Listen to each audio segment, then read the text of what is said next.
Assalamualaikum warahmatullahi wabarakatuh. Selamat berjumpa kembali dengan Pedas Channel. Semoga sahabatku semuanya dalam keadaan baik dan tanpa kekurangan sedikit apapun ya. Sahabatku semuanya, pada kali ini kita akan sedikit mengulas tentang peraturan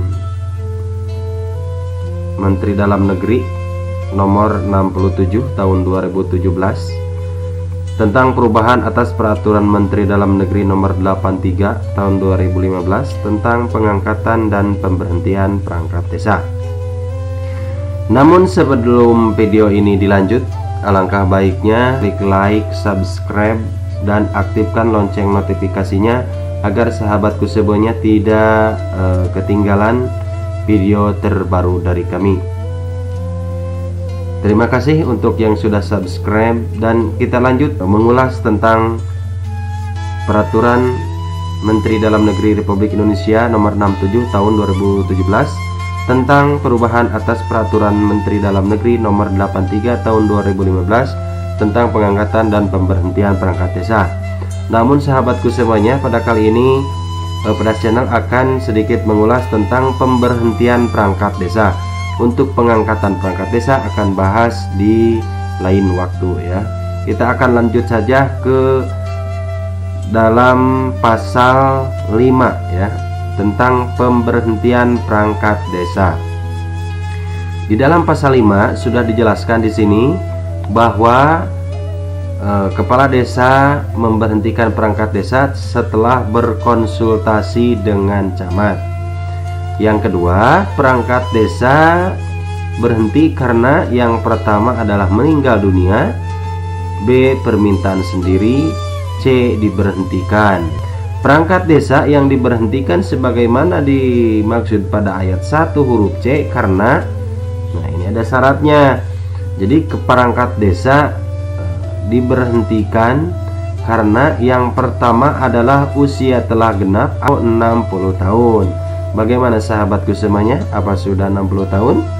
Yang kedua adalah dinyatakan sebagai terpidana yang diancam dengan pidana penjara paling singkat 5 tahun berdasarkan putusan pengadilan yang telah mempunyai kekuatan hukum tetap. C. berhalangan tetap. D. tidak lagi memenuhi persyaratan sebagai perangkat desa. E. melanggar larangan sebagai perangkat desa. Pemberhentian perangkat desa sebagai dimaksud pada ayat 1 huruf A dan huruf B ditetapkan dengan keputusan kepala desa dan disampaikan kepada camat atau sebutan lain paling lambat 14 hari setelah ditetapkan. Selanjutnya, pemberhentian perangkat desa sebagaimana dimaksud pada ayat 1 huruf C wajib dikonsultasikan terlebih dahulu kepada camat atau sebutan lain. Dan selanjutnya adalah rekomendasi tertulis camat atau sebutan lain sebagaimana dimaksud ayat 4 didasarkan pada persyaratan pemberhentian perangkat desa. Ketentuan ayat 2 huruf A, huruf B, dan huruf D pasal 6 diubah sehingga pasal 6 berbunyi sebagai berikut. Pertama adalah perangkat desa diberhentikan sementara oleh kepala desa setelah berkonsultasi dengan camat. Pemberhentian sementara perangkat desa sebagaimana dimaksud pada ayat 1 karena ditetapkan sebagai tersangka dalam tindak pidana korupsi, terorisme, makar, dan atau tindak pidana terhadap keamanan negara. Yang selanjutnya adalah B. dinyatakan sebagai terdakwa yang diancam dengan pidana penjara paling lama 5 tahun berdasarkan registrasi perkara di pengadilan. C. tertangkap tangan dan ditahan. D. melanggar larangan sebagai perangkat desa yang diatur sesuai dengan ketentuan peraturan perundang-undangan. Yang ketiga, perangkat desa diberhentikan sementara sebagaimana dimaksud pada ayat 2 huruf A dan huruf B diputus bebas atau tidak terbukti bersalah berdasarkan keputusan pengadilan yang telah memperoleh kekuatan hukum tetap dikembalikan kepada jabatan semula. Nah, ini adalah di peraturan Menteri Dalam Negeri Republik Indonesia nomor 67 tahun 2017 ya. Mudah-mudahan bermanfaat. Dan kita akan lanjut ke Peraturan Bupati Garut nomor 4 tahun 2016 tentang perangkat desa. Ini khusus untuk Kabupaten Garut ya. Lanjut ke pasal 16.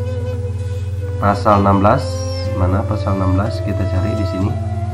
Ada pasal 16, sahabatku semuanya. Nah, ini perangkat desa diberhentikan karena meninggal dunia, permintaan sendiri diberhentikan. Nah, perangkat desa diberhentikan sebagaimana dimaksud pada ayat 1 huruf C karena usia telah genap 60 tahun, berhalangan tetap, dinyatakan sebagai terpidana berdasarkan keputusan pengadilan yang telah mempunyai kekuatan hukum tetap, melanggar larangan sebagai perangkat desa, tidak lagi memenuhi syarat sebagai perangkat desa.